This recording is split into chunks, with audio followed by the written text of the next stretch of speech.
네, 안녕하십니까. 한국사능력검정시험 심화과정 문제풀이 강의를 진행을 하고 있습니다.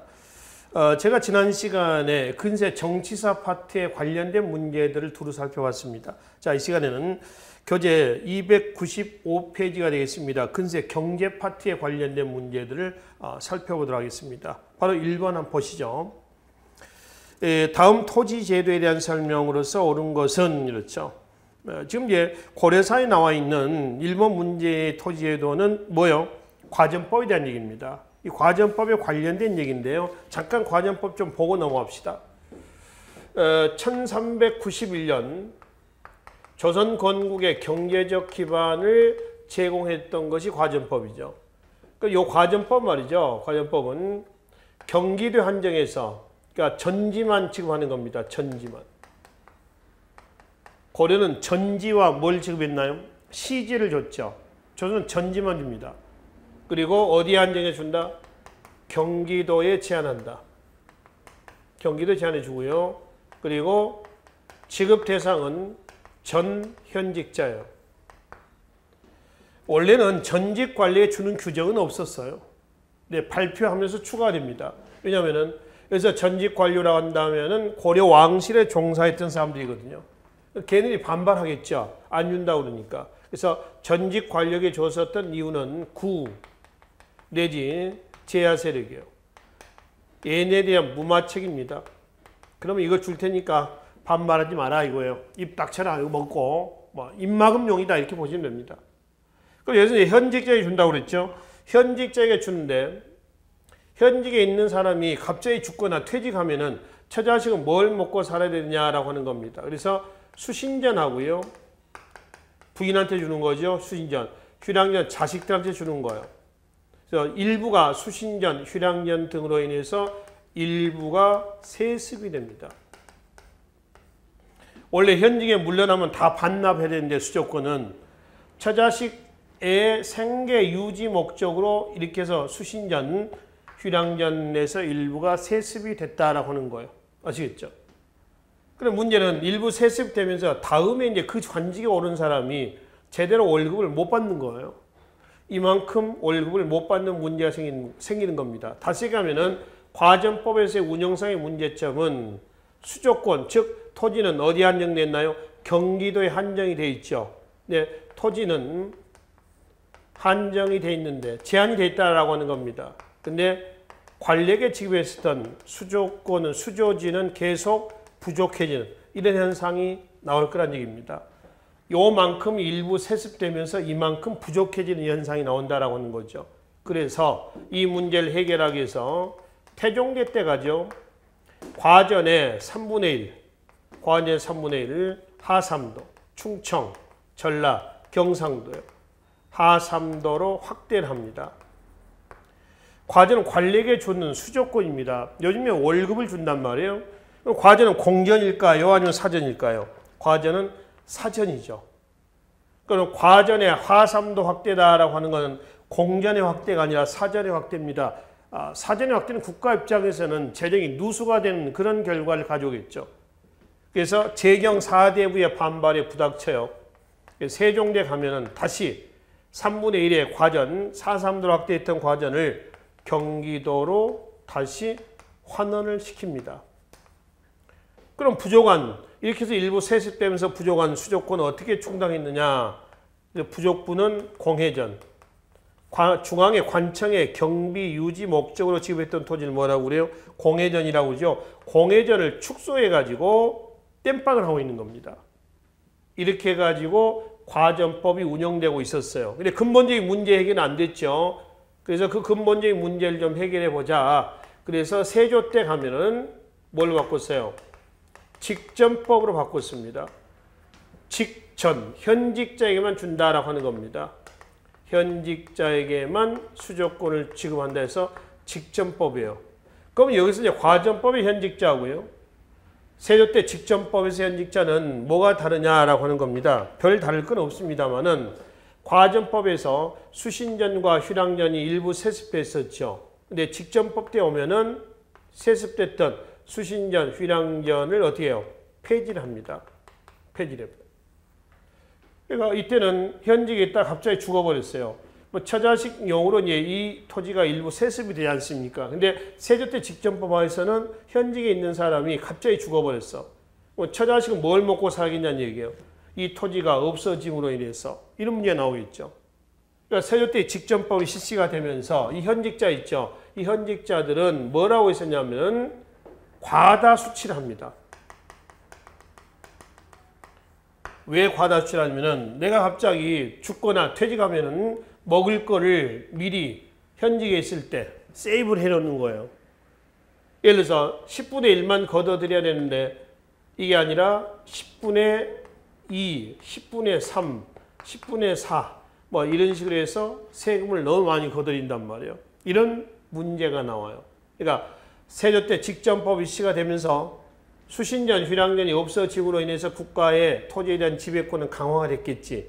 근데 개인의 이런 문제가 이렇게 나오고 있었다라고 하는 겁니다. 그래서 이 문제를 근본적으로 해결해 보자. 그래서 성종대에 나왔던 것이 관수 관급제입니다.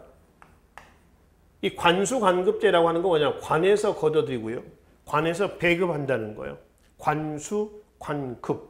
그래서 국가가 수조권을 뭐 한다? 바로 대행을 한다는 겁니다. 관리가 있죠. 국가가 있고요. 그 다음에 농민에서의 토지가 있습니다. 그래서 관리가 직접 걷어들이다 보니까 과다수치하는 문제가 나온다는 거예요. 그래서 정부에서 개입을 하는 거죠. 너 직접 걷어들이지 마라. 그럼 어떻게 하겠다? 내가 걷어서 관수죠. 관에서 걷어들인다라고 하는 겁니다. 수. 내가 너한테 주겠다. 관에서 배급하겠다. 관급입니다. 이게 성종대 관수관급제예요. 그러니까 국가의 토지에 대한 지배권은 더더욱 강화된 거죠. 그러겠죠. 그러면 개인의 토지의 사적 소유 욕구는 어떻게 했어요? 더욱더 늘어나겠죠. 그 반대급이니까. 그러니까 이제 이게 명종대 가잖아요. 명종대 가면은 뭐가 시가 되냐면 녹봉제가 시가 됩니다. 그래서 직전이 폐지가 돼요. 뭘 얘기하냐면은 관리가 되잖아요. 관리가 되면 국가로부터 두 개를 받습니다. 녹봉하고요. 그 다음에 또 맞죠? 바로 토지를 받아요. 토지. 이게 직전입니다. 이거는 토지 자체를 받는 건 아니고요. 뭘 받는다고 그랬어요? 수조권을 받는 겁니다. 수조권. 녹봉은 현물로 받는 거, 현물로. 뭐 비단, 뭐 얼음, 무슨 현물, 물건 자체를 받는 거고요. 이거는 수조권을 거둬들이는 겁니다. 명종대 녹봉제가 시가 됐다라고 하는 거는 이것만 주고, 녹봉만 주고 현직자에게 줬던 수조권을 준다는 거예요? 안 준다는 거예요? 이거를 안 준다는 거죠. 직전을, 곧 수조권을 폐지했다는 얘기야. 그러니까 뭐냐면은 명종대 녹봉제 이전에는 월급을 100원, 100원에서 200원을 받았어요. 200원을 받는데 명종대 녹봉제가 시가 되면서 월급이 반토막 난 거예요. 이거 안 주고 이것만 줍니다. 100원만 받았다라고 하는 거죠. 그러니까 국가의 토지에 대한 지배권이 강화가 됐다. 그럼 상대적으로 개인의 토지의 사적 소유 욕구는 더욱더 늘어나겠죠. 그걸 우리는 뭐라고 그래요? 농장 확대라고 그래요. 이런 명종대 때의 사회 혼란, 또 밖으로는 외구의 침략, 을묘, 외병부터 시작해가지고요. 그래서 농촌, 농민 경제가 명종대 때 어때요? 파탄이죠, 파탄. 대내외적으로 이런 배경 속에서 명종대 때에 일어났었던 임꺽정의 난이라든가 이러한 밀란 등이 발발하게 됩니다. 이 상황에서 이제 선조가 드러나죠. 명종대 선조죠. 선조 때 외난이 터지고 더욱더 농촌 살림 피폐화되고 국가 재정도 안 좋아지고 이런 문제가 나온단 말이에요. 자, 하여튼 조선의 토지의 개편 과정은 이렇다라고 보시면 됩니다. 그러면은 1번 문제 봅시다. 이 토지의 과전법에 대한 얘기예요. 1번 과전을 지급함으로써 조선 개국 세력의 경제적 기반이 되었다 했습니다. 이게 과전법 개편의 주 목적입니다. 그러니까 신진 4대후의 경제적 기반을 확보하자. 이게 과전법 개편의 목적이에요. 자, 2번 한인전하고요. 한인전은 고려시대 때 전식과에서 나온 토지예요. 조선시대 때는 한인전이라는 토지가 없어요. 3번 전지와 농지와 시지. 시지는 임의하죠. 땔감, 연료 채취를 얘기한다고 했습니다. 조선은 과전법이라고 했죠. 과에 따라, 관등에 따라서 뭘 준다는 거예요? 전지만 준다. 전지만. 근데 고려시대 때는 과에 따라서 전지와 농지죠. 시지, 연료 채취지입니다. 그러니까 전식과, 과에 따라서 전지와 시지를 같이 준다. 그렇지? 근데 조선은 시지는 안 주고 전지만 준다라고 하는 거죠. 네 번째, 역분전, 태조 때. 고려 태조 때 역분전입니다. 후삼국을 통일하는 과정에서 공을 많이 세운 사람들은 많이 주고 공이 작게 주고 그러니까 논공 행상에 따라서 지급했던 것을 얘기를 하는 거죠. 5번 과전의 수조권은 전국 토지를 대상한 게 아니라 어디 경기도에 한정한다라고 되어 있죠. 그래서 1번 여기서 과전법에 대한 바른 설명이 되겠습니다. 2, 3, 4, 5는 고려시대 때 전식과예요. 전식과는 전국이 지급지고 조선은 경기도에 한정한다라고 하는 것이죠. 2번 보겠습니다. 자, 미출근 개혁으로 오른 것은 이번에 추진하는 개혁의 배경을 설명해 주세요. 수조권을 가진 현직 관료가 조세를 지나치게 거두어 백성들의 괴로움이 크다고 하오. 이에 직전법을 개혁해서 그러니까 직전법 때 과다 수치한 걸 좀 얘기하고 있는 거죠. 그러니까 이걸 개편한 것이 성종대 뭔가요? 관수관급제요. 이제 문제는 성종대 때 관수관급제에 대한 설명으로 옳은 것은 이런 이해 되는 거죠. 1번입니다. 관수관급제를 세겠다. 그래서 개인이 관리가 직접 수조권 행사하지 못하도록 하고 관에서 걷어서 관청에서 정부에서 지급하겠다. 그래서 뭐라고 그래요? 관수관급이라고 얘기한단 말이에요. 이번에 경정전식과는 전식과는 고려시대 때 토지제도라고 있어요. 고려 문종대 때의 마지막 토지제도가 경정전식과입니다. 3번 백성에게 정전을 나눠줬다. 통일신라 8세기 초 성덕왕대 때죠. 그러니까 성덕왕대 때 보면 민정문서에 보면 이런 토지가 있었잖아요. 연이라고 하는 호입니다. 호. 어떤 집이에요. 에게 수 지급했었던 바로 전탑. 연수 유전 그리고 연수 유탑. 그러니까 밭과 논이라는 얘기입니다. 그러니까 연이라고 하는 호, 집에다가 지급했던 논과 밭이에요. 이거를 성덕왕대 때 국가가 농민을 이 토지를 매개로 해서 직접 지배하겠다 해서 정전이라고 해서 지급하는데 이 정전이 고려나 조선에 무슨 토지하고 비슷한다고 그랬어요? 민전, 농민의 사유지였던 민전하고 같다라고 하는 거죠. 자, 4번 관료전을 지급하고 노급을 피했다. 통일신라 신문왕의 개혁 정책이죠. 왕권 강화책이에요. 5번 관리의 인품과 관품에 따라 수조권을 지급하였다 했죠. 이거는 고려의 경종대 때 시정전식과입니다. 인품과 관품. 그러니까 인품을 기준한다라고 하는 것은 아직까지 역분전의 틀에서 벗어나지 못했다라고 하는 거죠. 그러니까 고려의 토지제도가 이러죠. 역분전, 태조 지금 나와 있죠. 역에 따라 개국공신의 논공행상에 따라서 토지를 지급한다 해서 뭐라고 그래요?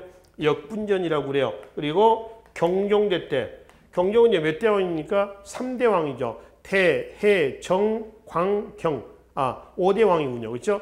태, 해, 정, 광, 경이었습니다. 그 경종대 때에 역분전을 맨 처음 고쳤다 그래서 뭐라고 그래요? 시정, 전, 식과. 전식과 아까 말씀드렸죠? 과에 따라 전지와 시를 준다. 시정입니다. 맨 처음 고쳤다. 시. 맨 처음 시자죠. 시작할 때 시자예요. 그죠? 그 다음에 이것이 목종대 때 가면은, 맨 처음 고친 걸 다시 고칩니다. 그걸 뭐라죠? 개정한다라고 하는 거죠. 개정전식과.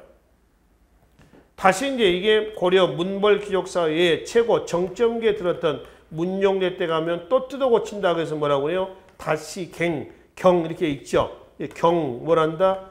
정 전식과다. 경정 전식과라고 얘기를 한다는 거죠. 아시겠죠? 그래서 역분전, 시정전식과, 개정전식과, 경정전식과 이렇게 개편되고 있다라고 하는 겁니다. 이해되시죠? 자, 이렇게 해서 고려 토지제도인데 역분전은 논공행상을 기준한다.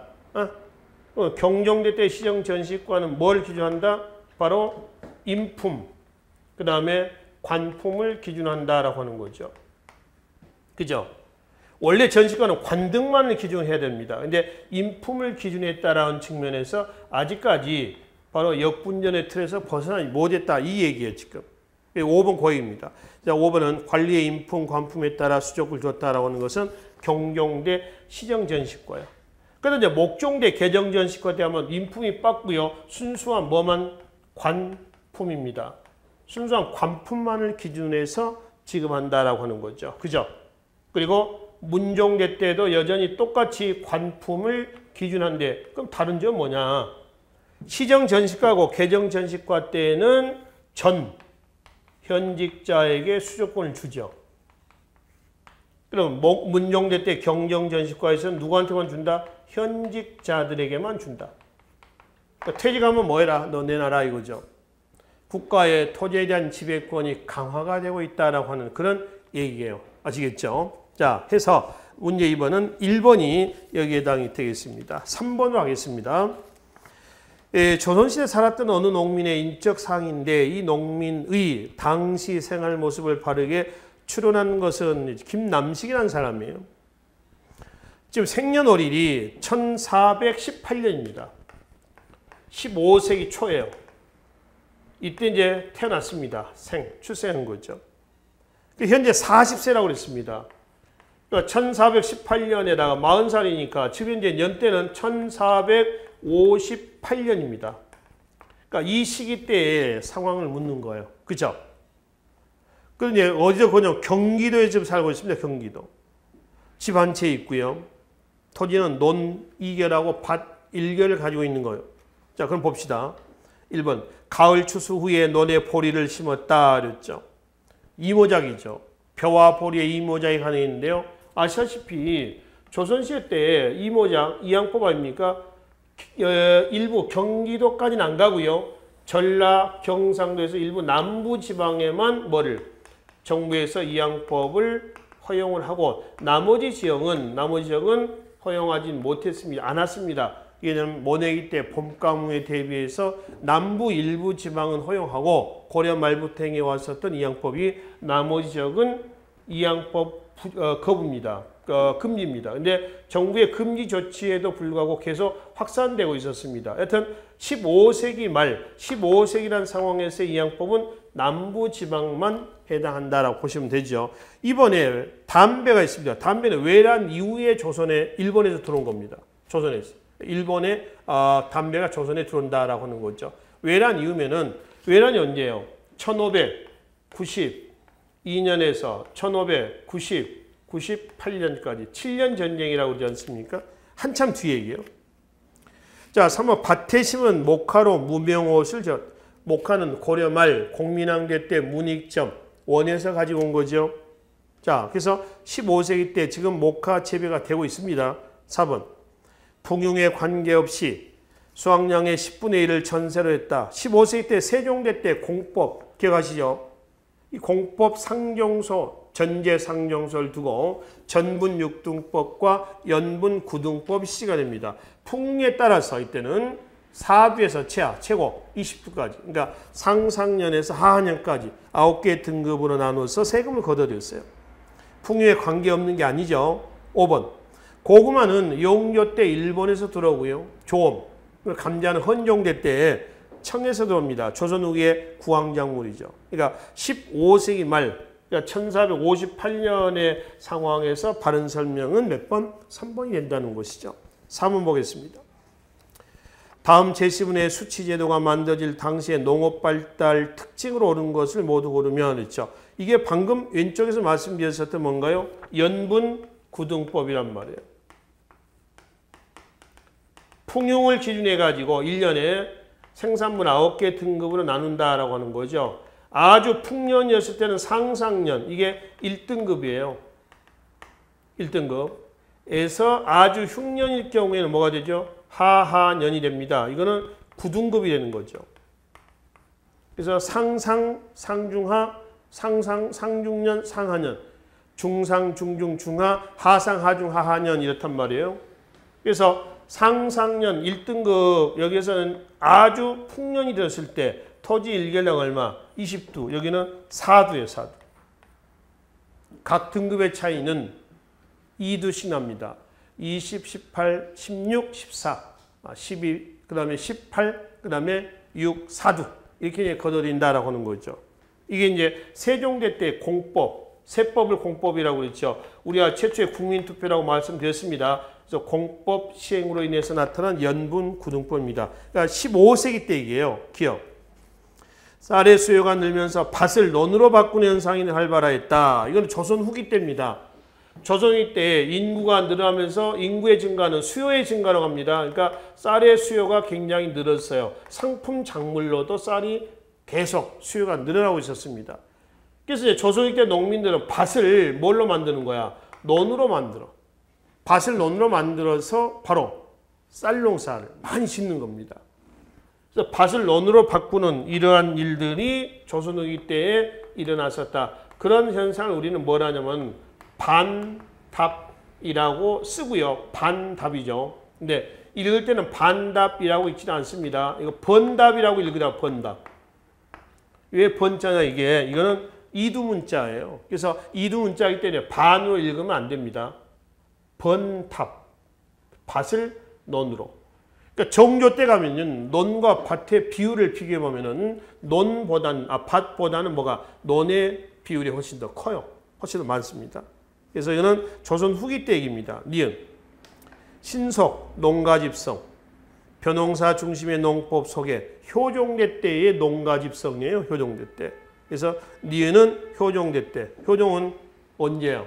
17세기입니다. 그렇죠? 인조, 효종, 현종 이때 얘기한다는 거죠. 자, 디귿. 남부지방에서 모내기가 보급되어 일부 지역에서는 벼와 보리의 이모작이 가능해졌다. 이것이 문제 3번의 1번 아닌가요? 일부 남부지방에서는 이양법으로 인해서 벼, 보리의 이모작이 가능했다는 겁니다. 가능하죠. 15세기. 자, 리을 12법, 비료주는 법이요. 12법의 발달로 경작지를 묵히지 않고 계속 농사 지을 수 있게 됐다. 그러니까 연작상경이 가능했다. 고려시대 때요. 고려시대 때 12법이 나옵니다. 나오거든요. 비료주는 법을 뭐라고 그래요? 12법이라고 그래요.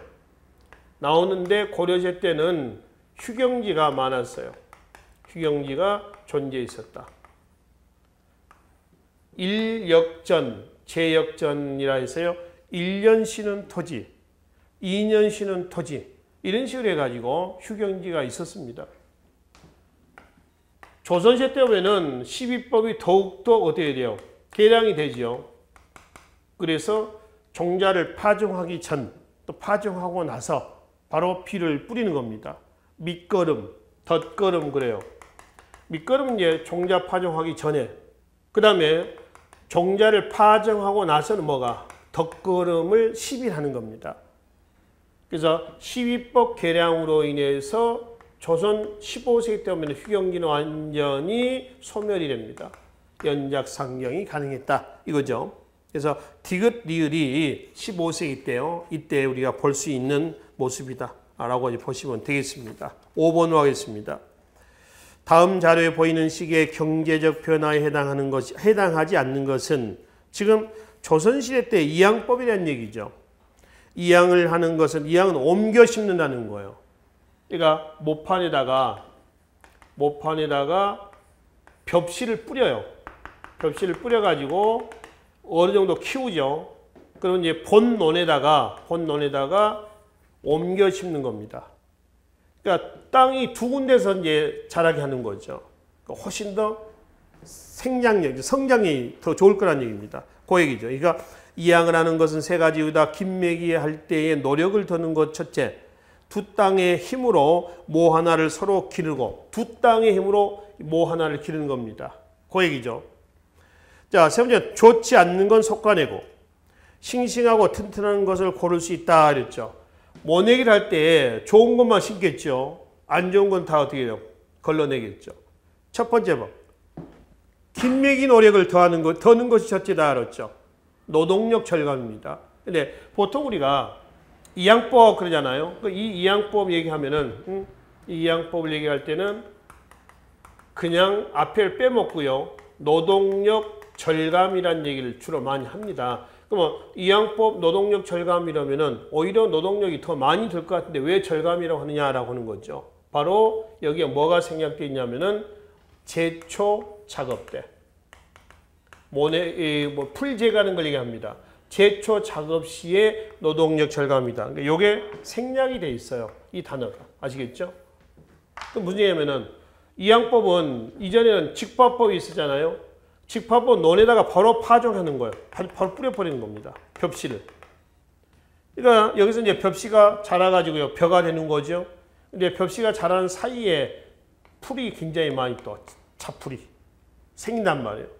또 이거는 줄을 맞춰놓고 뿌린 게 아니라 그냥 막 뿌리다 보니까 나중에 풀을 제거할 때는 사이사이 뚫고 다녀야 됩니다.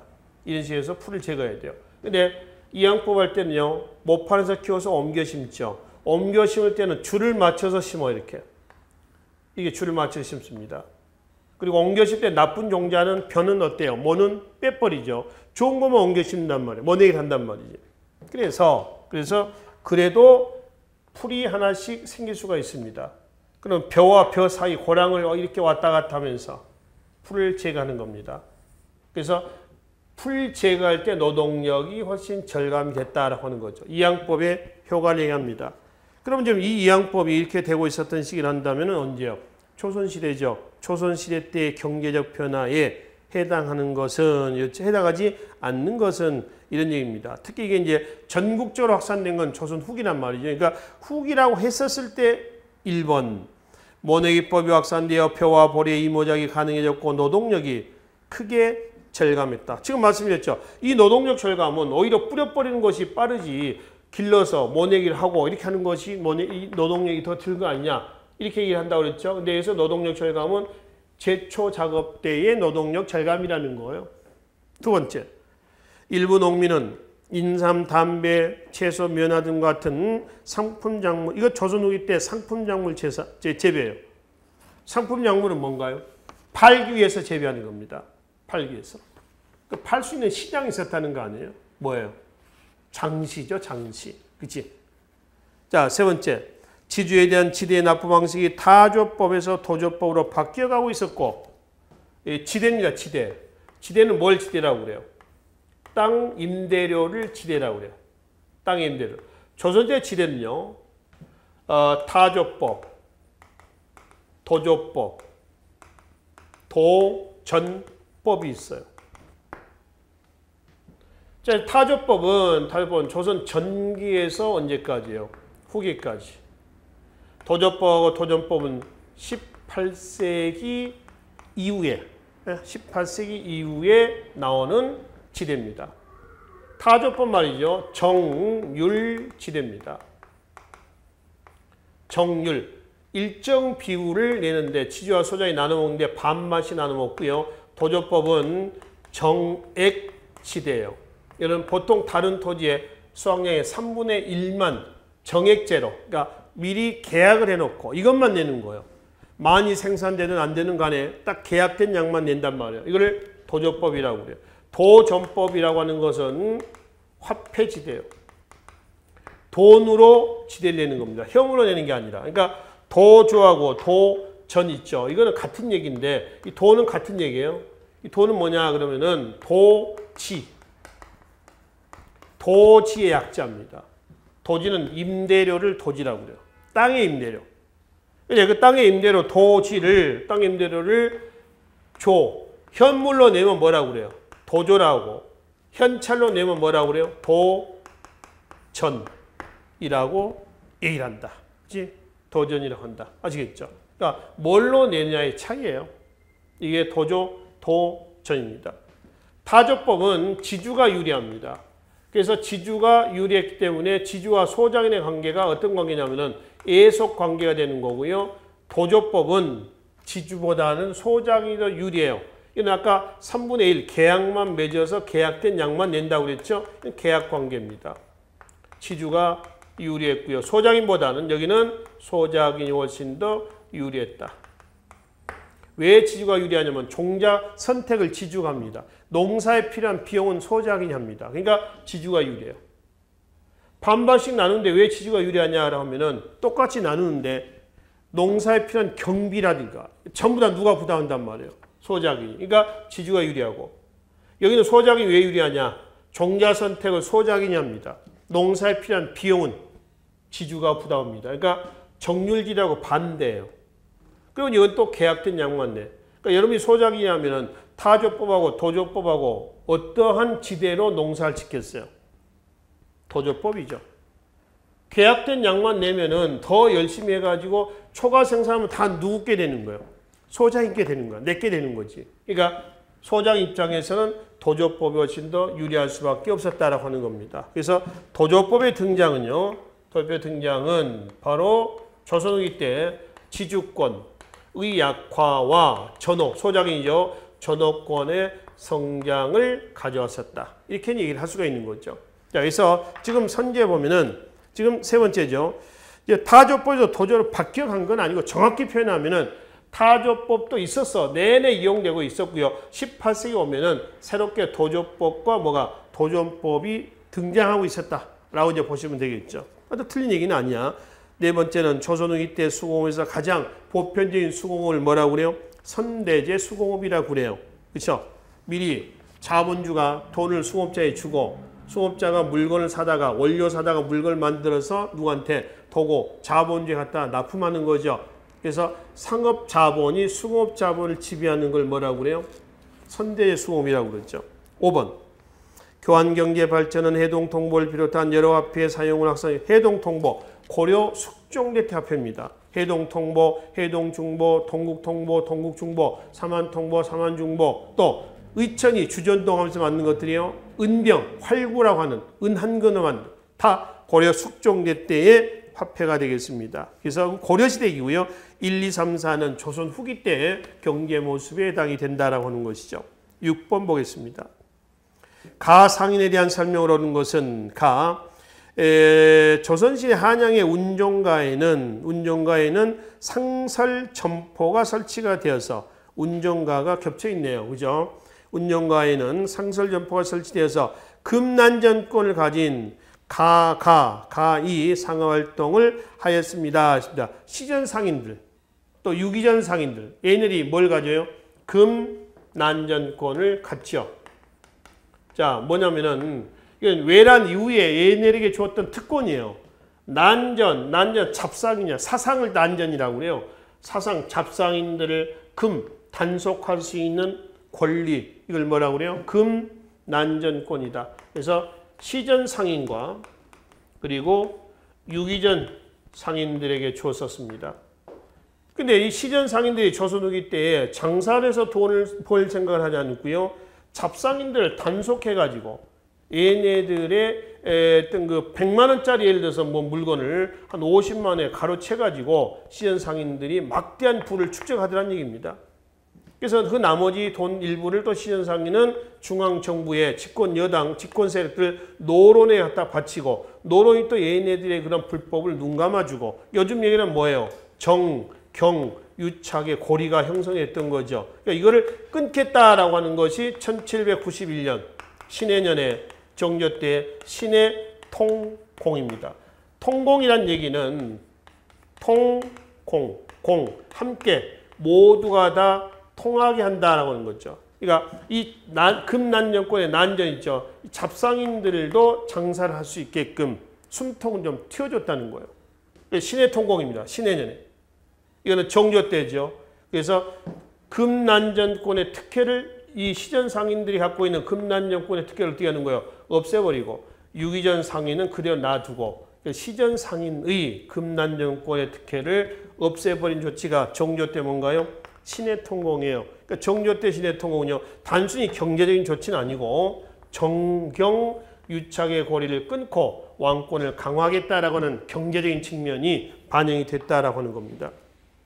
자, 해서 지금 이 금난전권에 대한 얘기인데 시전 상인에 대한 얘기인데요.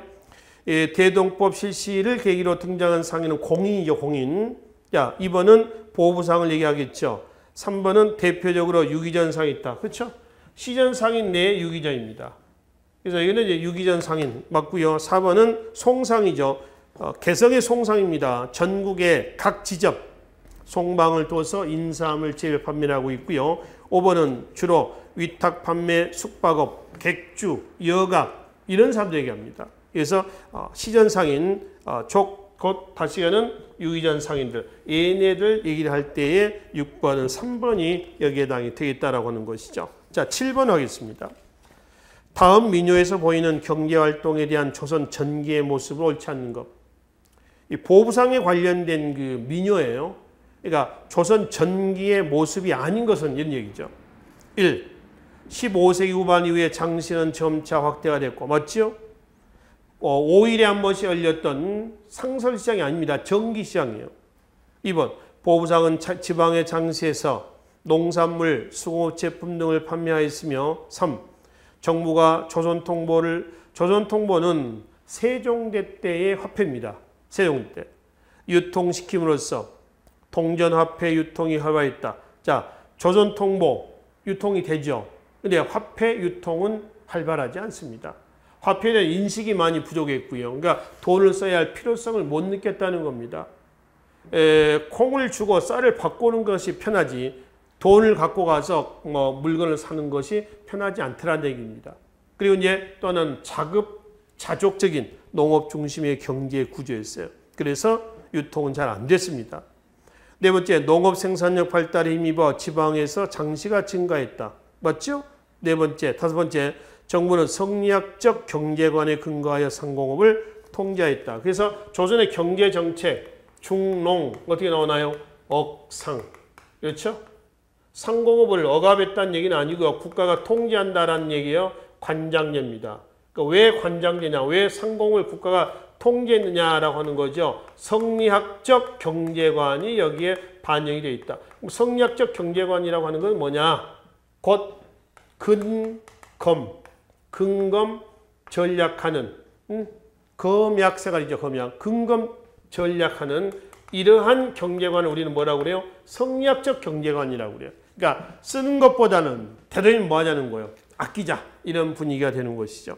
그래서 5번은 그 성리학적 경제관이라고 하는 것은 이 얘기를 합니다. 이거에 근거해서 상공업을 국가가 통제한다라고 하는 겁니다. 3번이 잘못된 설명이 되겠습니다. 자, 밑에 해설에 잠깐 보겠습니다. 이 맨 밑에서 하나, 둘, 셋, 다섯째 줄 보면은, 여섯째 줄 보면은 1번과 4번에서 지금 이 보부상에 대한 얘기지 않습니까? 좀 봐요. 15세기 후반부터 등장한 장시는 정부의 억제에도 불구하고 서울 근교의 전라도에서 시작되어 있죠.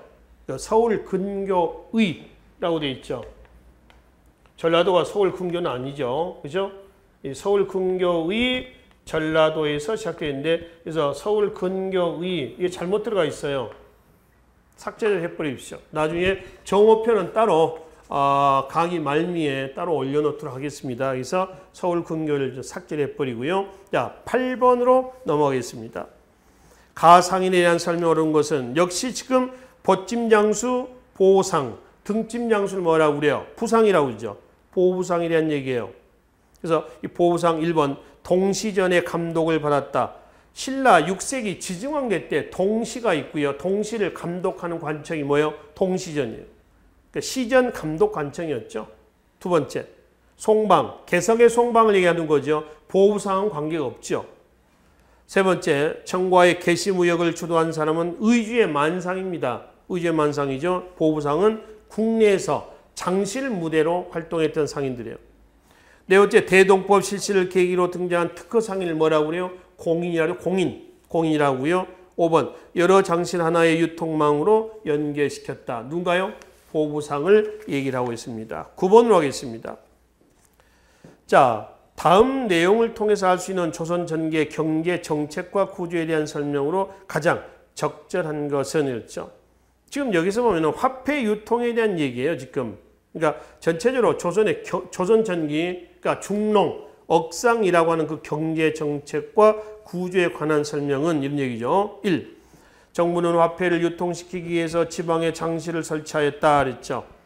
장시는 정부가 화폐를 유통시키기 위해서 설치한 건 아니고요. 농업 생산력의 증대에 따라서 확산이 된 거죠. 자연적으로. 2번, 정부는 적극적인 화폐 정책을 펼치기 위하여 중상 정책을 추구했다. 천만에 중농 뭐라고 했어요? 억상이라고 그랬어. 세 번째, 정부는 화폐를 주주하긴 했으나 유통에 적극적이 나왔다. 천만에 화폐를 유통시키려고 했는데 유통이 잘 안 됐다는 거예요. 그러니까 태조 때에 저화가 있죠. 저화. 지금 세종대 조선통보가 있고요. 세조 때에 팔방통화가 있어요. 팔방통화. 이런 화폐가 나왔지만은 저화는 지폐입니다. 지폐. 그러니까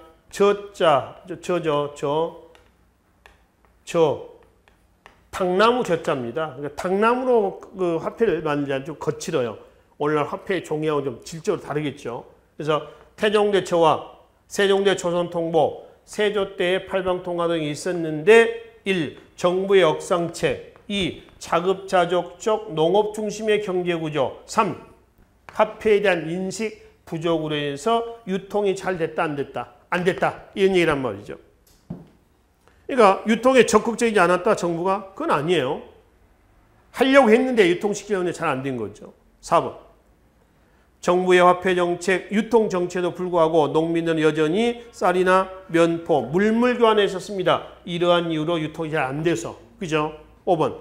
정부의 화폐 유통 정책 결과 상평통보는 조선 후기 때 화폐예요. 조선 전기의 문제는 경제 정책입니다. 그래서 네 번째가 바른 설명이 되겠습니다. 자, 10번 가겠습니다. 다음은 16세기 현실이다. 이러한 상황이 벌어지게 된 직접적인 배경으로 적절한 것을 아래서 고르면 했죠. 지금 조선 후기 때 농촌 농민 경제가 지금 어떻게 되고 있어요? 파탄된 상황입니다. 그렇죠? 도적들이 이제 들끓고 있고요. 또 관리들의 부정부패가 만연하고 있고요. 이런 식이죠. 이런 상황 속에서 아까 말씀드렸습니다. 명종대 때도 말씀드렸죠. 이런 상황 속에서 명종대 때 임꺽정의 난 등의 사회 혼란이 가중이 되고 있었어요. 이런 시기 때 16세기입니다. 시기적으로도 명종대 16세기 아닙니까? 이 상황, 이러한 상황이 벌어지게 된 직접적인 요인은 뭐냐? 기억. 환곡이 고리대화되어서 지방관과 향리대 농민 수탈이 극심했었으며 그러겠지요. 환곡의 표단입니다. 환곡은 고리대의 문제를 얘기하는 거죠. 자, 두 번째 진대법은 고구려 2세기 후반 고국천황대 때 얘기해요. 티귿. 곡물 수납 과정에서 방납은 대신 납부한다 해서 대납이라고 그래요. 다른 얘기하면 선공납 후 징수를 뭐라고 하죠? 방납이라고 그래. 그러니까 국가가 농민들에게 특산물을 부과하는데 없는 걸 부과하고 또 생산 안 된 겁니다. 수확량을 기준하는 게 아니라 수요량을 기준해 가지고 부과하다 보니까 농민이 못 내는 겁니다. 그래서 중간에 어떤 그 공납물 청부업자들, 일본 청부업자, ANL이 등장해 가지고 얘가 국가에다가 먼저 선 공납을 하고 그 다음에 농민들로부터 후 징수를 하는 겁니다. 대신 납부를 해주는 거예요. 특산물로 얘네들이. 설이나 경절이 얘네들입니다. 그래서 이걸 선공납 후징수 또는 이걸 뭐라고 그래요? 이걸 지금 나와 있는 방납 또는 대납, 대신 납부한다 해서 대납이라고 그래요. 그러면 선공납할 때는 정량을 갖다 바치겠죠. 인삼 10뿌리 내라 하면 인삼 10뿌리 갖다 바칠 거예요. 근데 농민들로부터 얘네들이 요구하는 건 후징수입니다. 100배, 200배, 이런 식으로 해서 수고비를 붙여가지고 거둬린다는 얘기입니다. 그러니까 예를 들어서 인삼 10뿌리를 갖다 주고 인삼 15뿌리, 20뿌리 값을 요구한단 말이에요. 이걸 우리는 뭐라고 그래요? 방납 또는 대납의 폐단 또는 선공납 후징수의 폐단이라고 그래. 이런 문제를 고친 것이 이제 광해군대 시작이 돼서 숙종대 때 전국적으로 실시가 된 대동법이었었죠. 또 인징이나 족징으로 유망농민, 이건 인징족징은 군역 폐단에서 나옵니다. 인징, 7인척한테 물리는 거죠. 이웃 인자입니다. 그러니까 이웃한테. 그다음에 족징은 가족들에게 물리는 걸 얘기합니다. 이건 뭐 황구첨정, 백골징포 다 군역제도의 문제점이죠. 리을. 탕평책으로 인하여 분당 간의 폐단이 줄어든 반면 강력한 왕권을 반대한 농민이 났다. 탕평책은 숙종대 처음 나옵니다. 조선 후기예요. 자, 문제는 16세기 때 정치 현실에서 이런 문제, 어떤 문제죠? 농촌 농민 경제가 파탄에 이르게 된 원인을 묻는 겁니다. 탕평책이라고 하는 것은 붕당정책 폐단을 시정하자는 거지. 농촌 농민 경제 파탄을 시정하자는 건 아니에요. 따라서 16세기에 이러한 현실의 원인은 기억 디귿이 여기에 해당이 되겠다라고 하는 것이죠. 그래서 근세 경제 10번까지 정리하고요. 근세 사회 이유 부분은 다음 시간에 살펴보도록 하겠습니다. 수고하셨습니다.